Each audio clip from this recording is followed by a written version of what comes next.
O general da reserva Eduardo Vilas Boas subiu o tom e defendeu as manifestações populares promovidas por apoiadores de Jair Bolsonaro. O general da reserva Eduardo Vilas Boas defendeu as manifestações promovidas por apoiadores do presidente Jair Bolsonaro, que rejeitam a vitória eleitoral de Luiz Inácio Lula da Silva. Em uma publicação feita no Twitter, o militar disse que os atos são contra atentados à democracia e que também tratam das dúvidas sobre o processo eleitoral, repetindo um tom adotado por parte dos apoiadores de Bolsonaro. Apoiadores de Bolsonaro realizaram as manifestações em diversas cidades, pedindo que as Forças Armadas impeçam a posse de Lula. Em Brasília, o ato com pedido de golpe ocorre em frente ao quartel-general do Exército. Os ministros do STF e do Tribunal Superior Eleitoral também são alvos frequentes dos manifestantes. Vilas Boas disse na publicação que esses apoiadores de Bolsonaro estão aglomerados nas portas de quartéis, pedindo socorro às Forças Armadas. Nas palavras do general, os comandantes da Marinha, Exército e Aeronáutica ainda demonstraram apego aos princípios e valores militares, bem como ao texto constitucional, ao assinarem uma nota conjunta que apresenta recados indiretos ao judiciário em meio aos protestos antidemocráticos. O militar foi comandante do Exército de 2015 ao começo de 2019. Bolsonaro chegou a afirmar em 2019 que ele foi um dos responsáveis pela sua chegada ao Palácio do Planalto.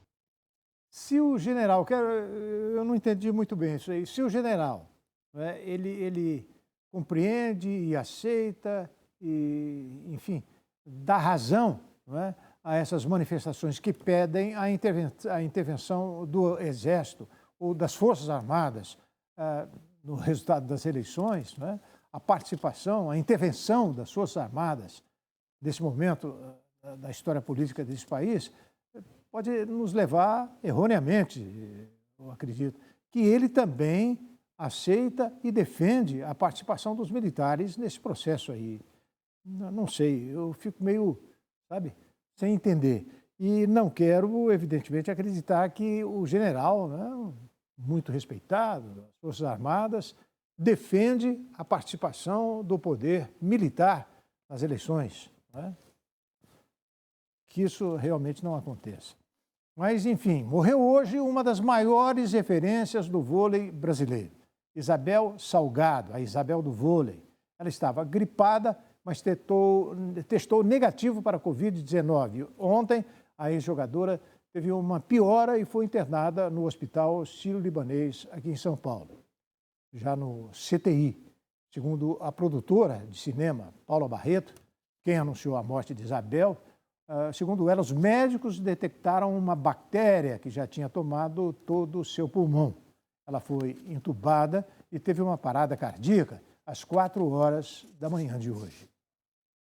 Conhecida popularmente como Isabel do vôlei, a ex-jogadora foi referência no esporte e uma figura importante para a nova geração de atletas. Em 1980, Isabel entrou para a seleção feminina de vôlei do Brasil e disputou 2 Olimpíadas, uma em Moscou em 1980 e outra em Los Angeles em 1984. Mesmo não levando medalha, a equipe foi embriã para o Brasil se tornar uma potência modalidade. A primeira jogadora brasileira de vôlei a atuar em uma liga fora do Brasil, Isabel jogou no Modena, na Itália, em 1980, e levou sua filha Pilar, recém-nascida, junto. Nos anos 90, migrou para o vôlei de praia. Isabel foi um nome importante para popularizar a modalidade.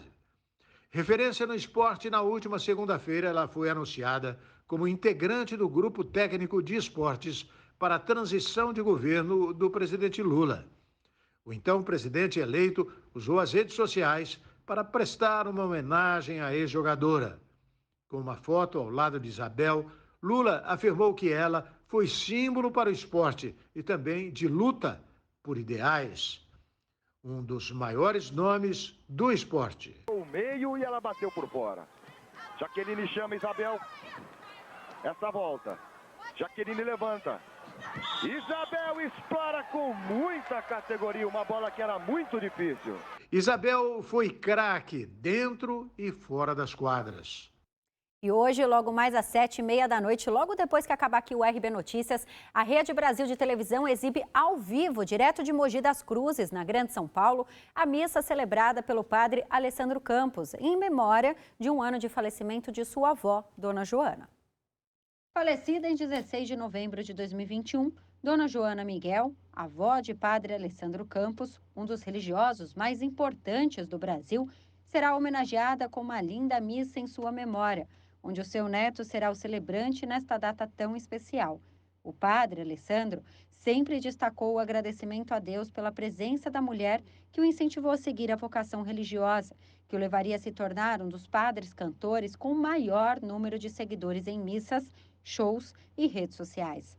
Dona Joana sempre foi uma mulher muito católica e ensinou os valores morais, éticos, religiosos e sempre apoiou o seu neto. Ela ficou viúva aos 30 anos e se dedicou a criar a família. Figura presente e forte na vida do padre cantor, vó Joana, como é chamada, o acompanhava em partes dessas atividades. Neste momento de grande importância para o padre Alessandro Campos, a Rede Brasil de Televisão abre espaço em sua programação para transmitir nesta quarta-feira ao vivo, às 7h30 da noite, esta grande celebração. Olá, Rede Brasil de Televisão, aqui é o padre Alessandro Campos e hoje, 7h30 da noite, não percam ao vivo a celebração da Santa Missa, presidida por mim, padre Alessandro Campos. Hoje, 7h30 da noite, ao vivo para todo o Brasil. Um abraço. Vamos acompanhar. Crianças de 6 meses a 3 anos de idade já podem ser cadastradas para a chamada chepinha da vacina. Vacina contra a Covid-19 na cidade de São Paulo. Inicialmente, a partir desta quinta-feira, serão vacinadas as crianças indígenas e aquelas que estão em comorbidades. Vamos acompanhar a reportagem. O esquema vacinal para as crianças de 6 meses a 3 anos é realizado apenas com o imunizante da Pfizer, de Tampa Vinho, o único liberado pela Anvisa para este público, que prevê a aplicação de 3 doses, com intervalo de 4 semanas entre a primeira e segunda e de 8 semanas entre a segunda e a terceira. Inicialmente, apenas crianças com comorbidades e indígenas serão imunizadas. O Ministério da Saúde entregou para a capital paulista 34.840 doses do imunizante da Pfizer voltado para este público, mas a cidade teria 367.439 crianças nesta faixa etária. As vacinas serão aplicadas nas unidades básicas de saúde de segunda a sexta-feira, das 7 às 19 horas, e nas UBSs integradas aos sábados também, das 7 às 19 horas. Para inscrever as crianças na chepinha, o responsável deve ir até uma unidade de saúde, informar no telefone pelo qual o responsável será informado em caso de disponibilidade de dose remanescente e apresentar um comprovante de endereço. De acordo com a Secretaria Municipal de Saúde, cada unidade deve organizar uma lista de espera própria com crianças que morem ou estudem na sua área de abrangência. E chegou a hora do nosso giro de notícias. Uma briga de policiais termina em morte no Rio de Janeiro. Um casal é espionado por câmeras durante aluguel de apartamento. E idosos que vivem um retiro em Fortaleza emocionam internautas com singelos pedidos para o Natal. O cabo Jonas Barreto Santos, um policial militar, foi preso em flagrante depois de atirar no peito do seu vizinho, também PM, em um bar no condomínio em Irajá. A câmera de segurança do local registrou o crime. E a polícia de Guarulhos, na Grande São Paulo, prendeu João Vitor Aflins Carvalho, de 19 anos, o soldado que dirigia sem habilitação, quando invadiu um canteiro central da rodovia Hélio Schmidt e atropelou, matando pai e filha que corriam no local. Nem dentro do quarto é seguro mais. Um casal de Goiânia, que alugou um apartamento pela plataforma Airbnb em Copacabana, na zona sul do Rio de Janeiro, encontrou uma câmera dentro de um armário em frente à cama. O rompimento de uma adutora da SEDAI em Nova Iguaçu, na Baixada Fluminense, provocou uma interrupção parcial do abastecimento de água em alguns municípios da Baixada.